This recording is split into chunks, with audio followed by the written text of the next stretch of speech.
പ്രിയമുള്ളവരെ, ഞാൻ ഹരീഷ് ആർ നമ്പൂതിരിപ്പാട്. ചുവന്ന മണ്ണ് എന്ന കഥ കേൾക്കൂ. സോൾ ഫെറിനോയിലെ ആകാശം കറുത്തിരുണ്ടിരുന്നു. വെടിയൊച്ചകളും പീരങ്കികളുടെ ഗർജനവും അടങ്ങിയിട്ട് മണിക്കൂറുകൾ കഴിഞ്ഞിരുന്നു. എങ്ങും നിശബ്ദത. പക്ഷേ അത് സമാധാനത്തിൻ്റെ നിശബ്ദതയല്ല, മരണത്തിൻ്റെ ഭീകരമായ മൗനമായിരുന്നു. താഴ്വരയിലെ പുൽമേടുകളെല്ലാം ചോരയിൽ കുതിർന്ന് ചുവന്നിരുന്നു. പതിനായിരക്കണക്കിന് മനുഷ്യ ശരീരങ്ങൾ മണ്ണിൽ ചിതറിക്കിടന്നു. ചിലർ മരവിച്ചുപോയി, മറ്റു ചിലർ അവസാന ശ്വാസത്തിനായി പിടയുന്നു.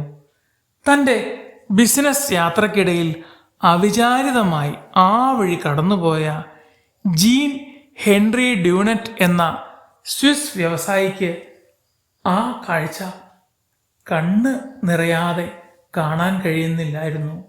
അദ്ദേഹം അവിടേക്ക് ചെന്നു.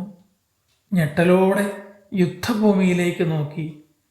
സിൽക്ക് തൊപ്പിയും കോട്ടും ധരിച്ച സമ്പന്നന്റെ ഉള്ളിലേക്ക് ആ കാഴ്ച കുന്തമുന പോലെ കുത്തിത്തറച്ചു.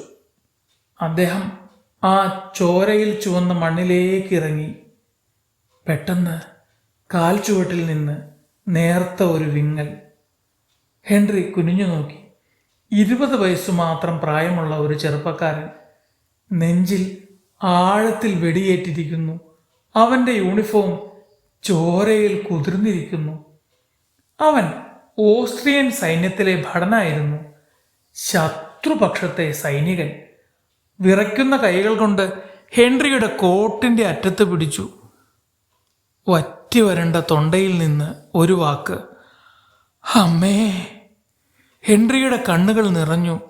ആ നിമിഷം അദ്ദേഹം ചിന്തിച്ചത് ഫ്രഞ്ചുകാരനെക്കുറിച്ചോ ഓസ്ട്രിയക്കാരനെക്കുറിച്ചോ അല്ല, സ്വന്തം മകൻ്റെ മൃതദേഹം കാത്തിരിക്കുന്ന ഒരമ്മയെക്കുറിച്ചായിരുന്നു. രാഷ്ട്രീയവും യുദ്ധവും അതിരുകളിട്ട മനുഷ്യത്വം ആ യുവാവിൻ്റെ കണ്ണുകളിൽ യാചനയായി കണ്ടു. മോനെ, ഭയപ്പെടണ്ട, നീ തനിച്ചല്ല. ഹെൻറി അവൻ്റെ കൈകൾ ചേർത്ത് പിടിച്ചു. തൻ്റെ വില കൂടിയ വെള്ള തൂവാലയെടുത്ത് അവൻ്റെ നെഞ്ചിലെ മുറിവിലമർത്തി ചുറ്റും നോക്കി. കുറച്ചകലെ മറ്റൊരു ഫ്രഞ്ച് സൈനികൻ കാലുകൾ തകർന്ന് നിലവിളിക്കുന്നു. പരസ്പരം കൊന്നൊടുക്കാൻ തോക്കുകളേന്തിയവർ ഇപ്പോൾ ഒരേ മണ്ണിൽ വേദനയിൽ കിടന്ന് കരയുന്നു. വേദനയ്ക്ക് എന്താണ് അതിരുകൾ? എന്ത് രാഷ്ട്രീയം? ഹെൻറിക്ക് അവിടെ വെറുതെ നിൽക്കാൻ കഴിഞ്ഞില്ല. അദ്ദേഹം തൊട്ടടുത്തുള്ള കാസ്റ്റിഗ്ലിയോൺ ഗ്രാമത്തിലേക്ക് ഓടി. അവിടുത്തെ സ്ത്രീകളെയും കുട്ടികളെയും പ്രായമായവരെയും വിളിച്ചുകൂട്ടി. അവിടെ മനുഷ്യർ മരിച്ചുകൊണ്ടിരിക്കുകയാണ്, അവർക്ക് നമ്മുടെ സഹായം വേണം, ഹെൻറി വിളിച്ചു പറഞ്ഞു. ആദ്യം ഗ്രാമീണർ മടിച്ചു. അവർ നമ്മുടെ ശത്രുക്കളല്ലേ, അവരല്ലേ നമ്മുടെ ഗ്രാമം തകർത്തത്? ഒരാൾ ചോദിച്ചു. ഹെൻറി ആ അമ്മമാരുടെ കൈകളിൽ പിടിച്ചുകൊണ്ട് പറഞ്ഞു, മുറിവേറ്റവർ ശത്രുവല്ല അമ്മേ, അവർ ആരുടെയൊക്കെയോ മക്കളാണ്. നിങ്ങളെപ്പോലെ അവരെ ഒരുപാട് അമ്മമാർ സ്നേഹിച്ചിരുന്നു. ആ വാക്കുകൾ അമ്മമാരുടെ ഹൃദയത്തിൽ തറച്ചു. അവർ പാത്രങ്ങളിൽ വെള്ളവും തുണികളും മരുന്നുമായി ഹെൻറിയോടൊപ്പം യുദ്ധഭൂമിയിലേക്ക് ഇറങ്ങി. ഗ്രാമത്തിലെ വലിയ പള്ളി അവർ താൽക്കാലിക ആശുപത്രിയാക്കി. തുടർന്നുള്ള 3 ദിനരാത്രങ്ങൾ കാരുണ്യത്തിൻ്റെ പെരുമഴക്കാലമായിരുന്നു. ഹെൻറിയും ഗ്രാമീണരും ഉറങ്ങിയില്ല. അവർ മുറിവുണക്കാൻ ഓടി നടന്നു, പരസ്പരം സഹായിച്ചു.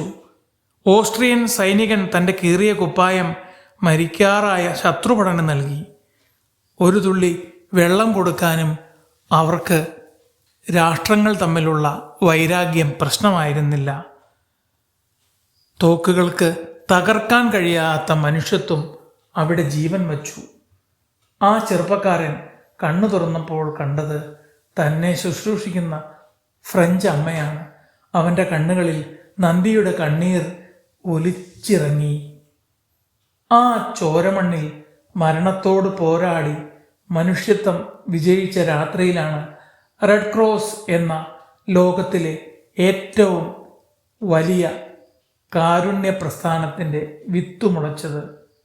മനുഷ്യത്വമെന്നത് അതിരുകളില്ലാത്ത സ്നേഹമാണെന്ന് ഈ കഥ നമ്മെ പഠിപ്പിക്കുന്നു.